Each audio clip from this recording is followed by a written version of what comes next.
우리는 지난 시간까지 사울이라고 하는 이스라엘 오히려 유대인들의 전통을 강조하고 예수 그리스도를 믿음으로 살겠다라고 하며 교회가 부흥이 됐었는데, 그것과는 대조적으로 교회의 부흥을 방해하고 믿는 자들을 박해하는 1등 공신이었던 사울의 모습을 보았습니다. 그가 다메섹에서 예수님을 만나고 변화되었고, 그가 이제는 그리스도인으로 복음을 전하는 자가 되었습니다.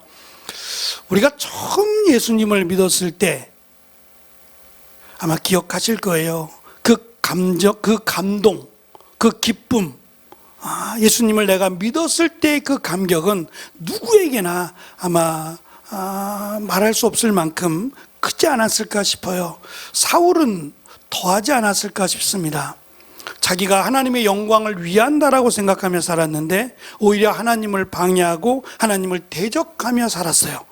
그것을 깨닫고 이제 내가 두 번 다시 과거로 돌아가지 않겠다 다짐하며 자신의 모든 것을 배설물과 같이 내어 버리며 복음을 전하며 살았습니다. 여기에 하나님의 은혜가 있었고, 많은 사람들은 스파이가 아니냐, 저가 믿는 자를 잡아 가두기 위해서 꾀를 두는 거 아니냐라고 의심했어요. 심지어 예루살렘 교회의 제자들도 그랬다고 했어요. 그때 바나바라고 하는 사람, 그가 등장해서 사울이 진정으로 그리스도인이 되었다라고 말하며 그를 잠시 고향인 다소로 보내게 됩니다. 사울 마음대로 할 수는 없는 거죠. 그런데 이렇게 해서 어쩌면 사울의 그 예수님을 믿는 믿음의 모습이 일단락되는 것 같아요. 그렇게 잠시 막이 이렇게 드리워지는 듯 보여지는데, 우리가 읽은 말씀 갑자기 예루살렘 교회의 대표의 일을 맡았잖아요. 예수님의 수제자이기도 했고, 그 베드로가 갑자기 등장을 합니다. 어떠한 연유로 베드로가 등장하게 됐는지는 알 수 없어요. 그러나 지금 연속해서 베드로의 사역이 세 곳으로, 지금 우리가 읽은 말씀에는 루다라고 하는 곳이고, 이어지는 내용은 요빠라고 하는 곳에서, 그리고 한 번 더 10장에 가서 가이사랴에서 복음을 전하고 있는 베드로를 발견하게 돼요. 그리고 특별히 이 베드로의 사역이 좀 특별하다라고 여겨질 만한 것은, 일단 베드로는 예루살렘 교회의 대표 역할을 했다고 했는데 예루살렘이 아닌 이방인 지역으로 가고 있다는 것이고, 또 한 가지는 이제껏 믿지 않는 사람들, 사마리아나 또는 안디옥이나 이렇게 다메섹이나 믿지 않는 사람들에게 복음을 전하고 그들을 치료해 왔어요. 그런데 우리가 읽은 지금 말씀과 다음에 이어질 내용은 믿는 사람이에요. 성도 또는 믿는 사람이라고 하는 애니야라고 하는 사람, 그리고 여자 제자인 다비다라고 이름을 밝히고 있어요. 이전까지는 병자들이나 환자들의 이름을 밝히지 않았어요. 그런데 의도적으로 두 사람의 이름이 드러나고 있다는 점이 특별하고, 또 한 가지는 지금 이 애니야라고 하는 사람이 8년 동안 중풍병자로 있었거든요. 그리고 이어지는 내용에 여제자 다비다라고 이름하는 여제자는 죽었어요. 병을 앓다가 죽었어요. 그런데 두 사람 다, 한 사람은 굉장히 위중한 병이고 한 사람은 이미 중병으로 인해서 죽었단 말입니다. 그런데 이 두 사람이 다 살아났어요. 죽은 사람도 살아났고 애니야라고 하는 이 중풍병에 걸린 사람도 고침을 받았단 말입니다. 대단하죠? 그래서 이 말씀을 읽다 보면 역시 베드로다, 그래 역시 수제자고 예루살렘 교회를 대표할 만하지라고 생각할 수 있어요. 그런데 오늘 말씀 그리고 이어지는 말씀을 자세히 보시면 베드로가 한 것이 아니라 예수 그리스도의 이름이 또는 예수님께서 그들을 고쳐주셨다는 것을 알게 돼요. 제가 왜 이것을 지금 강조해서 말씀을 드리냐면, 우리가 앞에서 빌립이라고 하는 교회가 갑자기 부흥하게 되면서 7명의 집사를 세웠고 그들 가운데 한 명 스데반과 더불어서 주도적인 역할을 했던 스데반은 순교당해 죽고 빌립이라고 하는 집사가 이 지금 사울로 인해서 시작된 핍박과 환난 때문에 흩어지게 되면서 이 빌립 집사가 사마리아로 가게 됩니다. 그 사마리아에서 복음을 전하게 되면서 그 사마리아 사람들이 믿기 시작했어요. 이것 때문에 지금 예루살렘 교회에서는 이것을 어떻게 받아들여야 되느냐라고 하면서 베드로와 요한을 보냈어요. 진짠지 정말 사마리아에 복음이 들어가고 저들이 변화되었는지를 확인해야 되니까 그들을 보내게 됩니다. 가서 보니 그들이 정말 예수님을 믿었어요. 문제는 이상하게도 그들에게 아직 성령이 임하지 않았다는 거예요. 그래서 베드로가 그것을 보고 기도합니다. 저들에게도 성령이 임하여 주시기를 기도하고 성령이 임하게 돼요. 이것 때문에 이 카톨릭 천주교라고 하죠. 우리는 카톨릭의 초대 교황이 1대 교황이 누구냐면 베드로입니다. 1대 교황이 베드로라고 믿는데 이 베드로가 성령이 임하기를 기도해서 성령이 임했다는 거예요. 그래서 지금도 교황이 허락을 해야 성령이 임해요. 교황이나 사제들이 허락을 해야 성령이 임합니다. 예수님을 믿는다고 할지라도 성령이 임하는 것은 교황이나 사제들이 허락을 해야 성령이 임한다는 거예요. 어떻게 생각하세요? 근데 그것을 믿는 거예요. 여전히 천주교를 믿고 성당에 다니는 사람들은 그렇게 말하는 것을 믿는 거예요. 그렇구나. 우리에게 성령이 임하는 것은 신부들이 허락을 해야 되는구나. 교황이 허락을 해야 우리에게 성령이 임하는구나 라고 믿는다는 거예요. 그러니 성경을 어떻게 믿느냐에 따라서 굉장히 이 믿음이 달라질 수 있다라고 하는 것을 알 수 있어요. 어제 저도 말씀을 준비하지만 이 아들 녀석도 오늘 이제 교회 가서 아이들에게 말씀을 전하잖아요. 지금 출애굽기를 열심히 전하고 있어요. 책을 한 권 보고 있더라고요. 그래서 내가 이 책 보지 마라 그랬는데 자기는 이 책이 편하대요. 이 책이 편하다고 하면서 제가 어저께 따끔하게 아주 혼을 내줬는데 그 책에 뭐라고 되어 있냐면 모세가 약속의 땅, 젖과 꿀이 흐르는 땅에 들어가지 못한 그 이유가 무리바에서 반석을 쳤기 때문이에요. 반석을 쳤는데 이 반석은 곧 그리스도다라고 하니까 이 말씀을 갖고 와서 싸가지 없게 예수님을 쳤기 때문에, 그것도 2번씩이나 예수님을 쳤기 때문에 못 들어갔다는 거예요. 근데 이것을 또 여기서 끝나지 않고 이분은 십자가로 연결을 했어요. 예수님이 고난을 당하시고 채찍을 맞으셨잖아요. 그러니까 예수님이 십자가에 달린 이것으로 연결을 했더라고요. 그러면 모세는 젖과 꿀이 흐르는 땅에 못 들어가는 정도가 아니라 구원을 받을 수 없어요. 예수님을 십자가에 매단 사람이라면서요. 그럼 어떻게 구원을 받아요? 어떻게 이렇게 연결이 될까요? 근데 또 그분의 이력이 화려해요. 우리나라에서 이름만 대면 대학도 나왔지, 뭐 어디 유학도 다녀왔지, 뭐 굉장히 많은, 길어요. 공부한 것도. 아무리 길면 뭐래요? 아무리 공부를 많이 했으면 뭐 하겠냐고요. 그래서 책 보지 마라, 그 책 보지 마라, 제가 아주 따끔하게 이야기를 했어요. 모세가 반석을 친 것은 말 그대로 돌입니다. 여기서의 반석이 그리스도를 상징하지 않아요. 반석이 그리스도라고 하니까 그냥 다 돌만 보면 그리스도라고, 그럼 우리 지나가다가 돌 보면 발로 차면 안 돼요. 반석이 그리스도라면서요. 그러면 반석이 돌이니까 돌을 차면 예수님을 찬게 되잖아요. 그렇습니까? 집 지을 때 다 그리스도로 집을 지은 거고, 이 돌이 무너지면 그리스도가 무너진 거예요. 여기서 강조하는 게 있단 말입니다. 반석이 그리스도라고 말할 때에는 집을 지을 때 돌 위에다 짓잖아요. 모래 위에 지은 집은 금방 무너질 것이고, 돌 위에 집을 짓는 걸 상징하고, 그 돌이라고 하는, 그러니까 믿음 위에 그리스도 위에 집을 지어야 된다, 우리의 믿음이 세워져야 된다는 걸 강조하지, 돌만 보면 다 그리스도라고 말하면 이게 얼마나 우스꽝스러운 일이 벌어져요. 그래서 모세는 돌을 2번이나 쳤기 때문에, 반석 대신 그리스도를 2번이나 그냥 때렸기 때문에 약속과 꾸리는 땅에 못 들어갔다는 거예요. 그걸 십자가로 연결하니 너무 안타깝고 기가 막혀서 그 책을 보지 않았으면 좋겠다라고 따끔하게 일침을 했습니다. 그렇게 하면 안 되죠. 그래서 베드로가 대단해서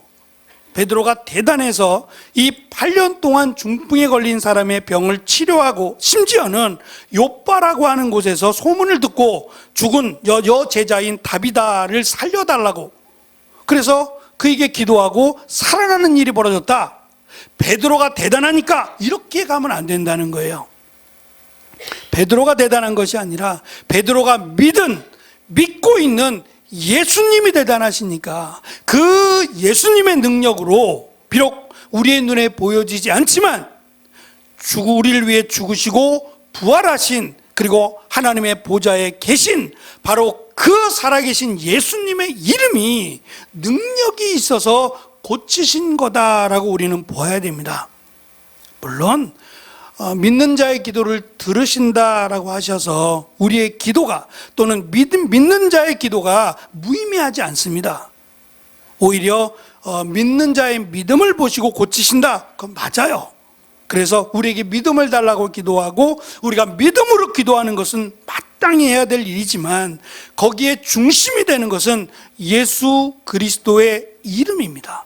그 이름의 능력이 병을 고치게 되었다라고 하는 점을 우리는 잊지 말아야 합니다. 베드로가 32절에 보면 여러 지방을 두루 다니다가 라고 시작을 해요. 왜 예루살렘 교회에 있어야 되는 베드로가 갑자기 이방인 지역으로 자리를 움직이게 됐을까? 저는 한 3가지 정도 이유가 있다고 생각했어요. 첫째는 예루살렘 교회 성도들이 상당히 많이 흩어졌어요. 환난과 핍박으로 인해서 많이 흩어졌어요. 5,000명, 8,000명 막 이렇게 많이 모였던, 각 가정교회에서 이렇게 모이던 성도들이 흩어졌어요. 그래서 흩어짐으로 인해서 예루살렘 교회가 여유가 생겼어요. 그리고 이제는 예루살렘으로부터 출발되었던 복음, 1장 8절에서 말씀했던 너에게 성령이 임하시면 너희가 권능을 받고 예루살렘과 온 유대와 사마리아와 땅끝까지 이르러 복음이 전해져야 된다라고 하는 예수님의 지상 명령 때문에 베드로도 땅끝을 향해서 나아가게 된 거다라고 보는 것이고, 2번째는 사울과 마찬가지로 사울을 다메섹에서 만나시고 사울에게 사도로 삼으시고 그에게 복음을 맡기신 것처럼 베드로에게도 특별한 이유는 알 수 없지만 특별한 사명을 주셨다. 그래서 어떤 이들은 이 사명이 10장에 기록된 이 가이사라라고 하는 곳에서 고넬료라고 하는 백부장 고넬료를 만나게 하기 위해서 하나님이 그를 보내셨다, 예수님이 그를 보내셨다라고 보기도 합니다. 그래서 어쨌든 베드로도 사명을 받고 그 사명을 이루기 위해서 떠난 것이다 라고 보는 경우입니다. 3번째는 예루살렘 교회만 거룩한 교회가 아니라 이방인들이 사는 지역에 세워진 교회도 하나님의 교회고, 그곳에도 하나님이 함께 하신다라고 하는 것을 공식적으로 예루살렘 교회의 대표인 베드로를 통해서 여기도 교회다, 예루살렘 교회도 교회지만 여기도 이름도 빛도 없이 모인 성도들이 모인 교회도 교회다, 여기에도 하나님이 계시다라는 것을 증거하고 증명하기 위해서 베드로를 사용하셨다라고 보여집니다. 좀 한 장을 넘겨주세요. 고맙습니다. 지금 예루살렘에서부터 이 루따라고 불리어지는 지역까지의 거리가 해변으로 올라갑니다. 저기서 조금 더 올라가면 요빠고, 요빠에서 위로 조금만 더 올라가면 가이사라가 되는데, 어쨌든 예루살렘에서 루따까지 거리가 37km 정도가 나옵니다. 이게 구글 지도, 위성 지도로 이렇게 계산해 보니까 37km, 약 40km 정도면 될 것 같아요. 여기서부터 제가 계산해 보니까 여기서부터 인천까지가 39km더라고요. 그래서 우리가 보통 만보 걷는다 그러잖아요. 만보를 걸으면 1시간 반이에요. 1시간 반을 열심히 땀 흘려 걸으면 만보가 되는데요, 37km면 보통 하루길이었대요. 그러니까 인천까지 걸어가면 하루면 걸어간대요. 맘먹고 걸어갈 수 있다 그러더라고요. 아침에 출발해서 걸어가면 오후 한 6시쯤 되면, 전사님이 아침 새벽부터 걸어서 한라산까지 걸어가셨다는데, 그 거리가 저도 꽤 될 것 같거든요. 새벽부터 걸어서 오후 한 3시까지, 그죠? 3시 정도까지 가지 않나요? 걸어가면 3시까지 쉬지 않고 잠깐 쉬고, 하여튼 3시까지 걸어가야 내려오는 시간도 있기 때문에 걸어가면 그렇게 된다고 하니까 올라가는 게 더 힘들긴 하겠지만 어쨌든 하루길이래요. 하루면 갈 수 있는 거리였대요. 그러니까 대단한 거리, 먼 거리긴 한데 37km가 인천까지 거리고, 여기서 한 동두천까지 거리 정도가 5, 6km가 된다고 하더라고요. 거리를 재보니까. 어쨌든 하루길입니다. 그러니까 아침 일찍 출발해서 오후에 도착할 수 있는 거리라고 생각하시면 될 것 같아요. 그러니까 굉장히 먼 거리는 아니다라고 보시고, 저기까지를 지금 베드로가 혼자 가고 있는 것으로 보여져요. 다른 사람과 함께 가지 않고 혼자 저 먼 거리를 혼자 걸어서 가고 있다.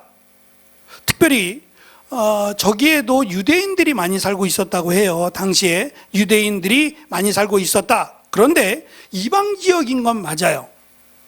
그 이방 지역에서 믿음을 지키고 있었던, 특별히 예수 그리스도를 믿는 사람들이 있었는데, 그들 가운데 한 명이 바로 이 애니야라고 하는 사람이에요. 그가 8년 동안 중풍병에 걸렸으니까 중풍병에 걸려서 믿었을 가능성이 높아요. 8년 전에 예수님을 믿기는 쉽지 않을 것이고, 그가 병에 걸려서 예수님을 믿게 되었을 가능성이 높은데, 어쨌든 간에 예수님을 믿는 이라고 설명하는, 예수님을 믿었음에도 불구하고 그는 병자였던 거예요. 저는 이 말씀이 우리가 좀 생각해야 될 말씀이다. 왜냐하면 예수님을 믿음으로 병이 고쳐지길 원해요. 그렇게 믿는 사람도 적지 않습니다. 왜냐하면 세상적인 치료나 여러 가지 다양한 방법을 통해도 해결이 안 되니, 내가 신을 믿어보자, 내가 하나님을 믿고 예수님을 믿어서 내 병을 고침받아 보자 라고 하는 기대감을 가지고 믿는 분들도 있어요. 저는 문제가 있다고 생각하지 않습니다. 그리고 수많은 병자들이 예수님께 나와서 고침을 받았어요. 예수님의 옷을 만져서 고침을 받고, 또는 예수님이 명하셔서, 예를 들면 중풍병자인 경우 자기의 몸을 가눌 수 없어 친구들이 가버나움에 있는 베드로의 집이라고 알고 있는 그 집의 지붕을 뜯고 그 사람을 달아내려서 예수님께서 소자야, 내 죄가 사함을 받았느니라고 하시고 내 침상을 가지고 일어나 집으로 가라고 말씀하신 적이 있어요. 그러니 예수님이 못 고칠 병도 없고, 또 병자들을 만나셨을 때 다 고쳐주셨더라고 성경은 우리에게 가르쳐주고 있어요. 그러나 우리가 또 기억해야 될 것은, 병에서 고침을 받은 자들은 이제 한 번도 안 아플까요? 예수님을 믿음으로 병이 나았어요. 예수님이 그 병을 고쳐주셨다고요. 그러면 그는 죽을 때까지 이제 병이 안 걸리는 걸까요? 예수님을 믿고 지금 우리가 사는 이 땅에서도 예수님을 믿음으로 내 병이 고침을 받은 이들이 있어요. 그들이 간증도 하고 다닙니다. 그 사람들은 이제 병에 걸리지 않을까요? 저는 그렇지 않을 거라고 생각해요. 나이가 들고 연약해지면 감기도 걸릴 수 있고요, 코로나도 걸릴 수 있지 않을까요? 어떻게 병이 안 걸리고 산다고 장담할 수 있을까요? 안 걸리려고 노력하는 것 뿐이겠죠. 걸릴 수 있다는 것이고, 또 한 가지는 중요한 겁니다. 병 고침을 받았다고 죽지 않나요? 그건 아닐 겁니다.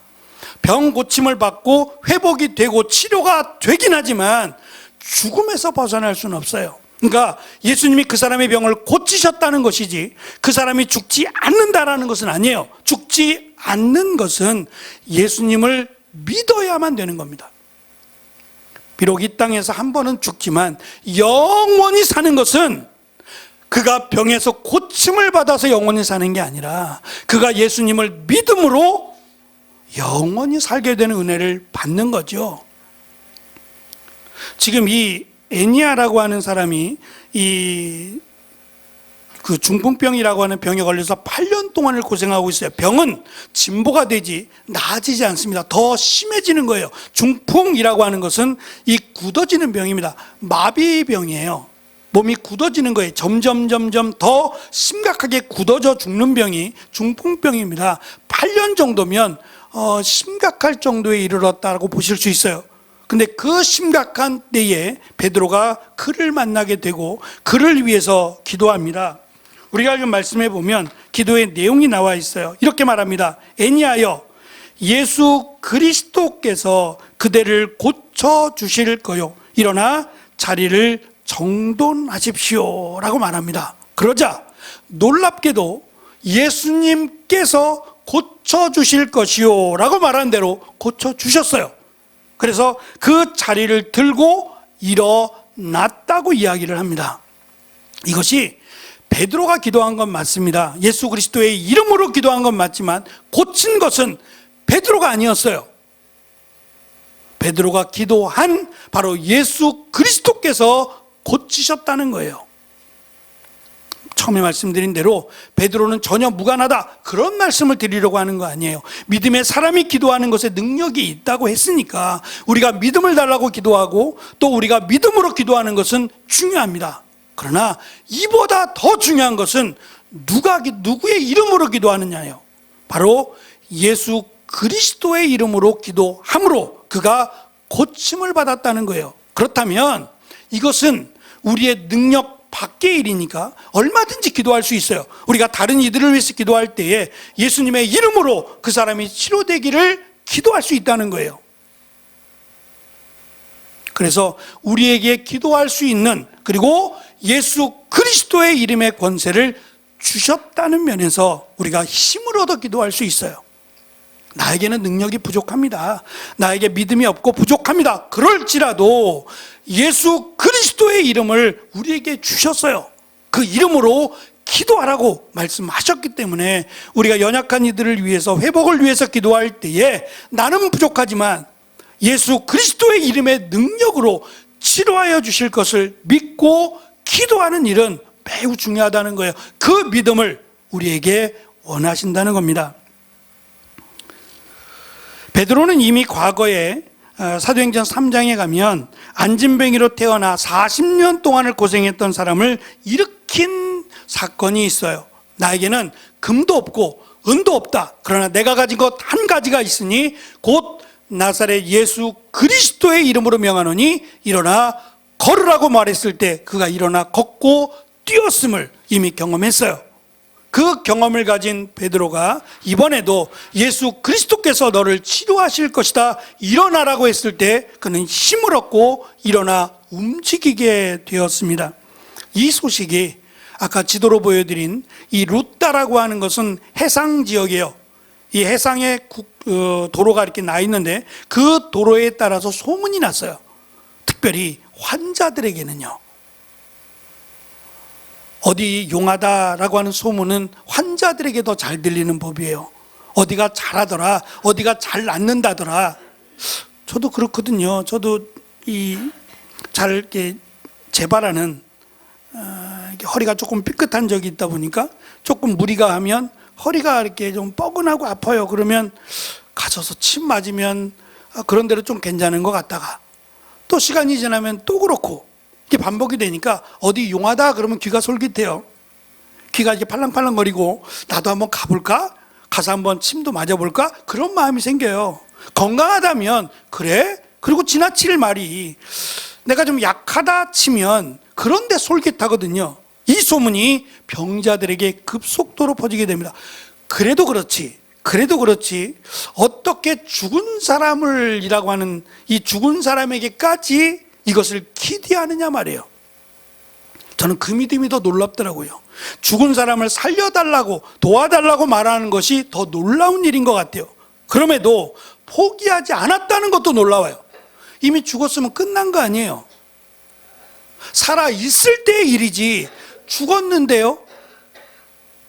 근데 베드로는 그 문제 앞에서 포기하지 않았다라는 것을 우리에게 가르쳐 줍니다. 그래서 오늘 말씀을 통해서, 그리고 다음 주 이어지는 말씀을 통해서 우리가 기억해야 되는 것은, 이 베드로의 사역이 루다에서 욥바로, 그리고 더 중한 병, 이미 죽어버린 사람에게로, 그리고 이방인이에요.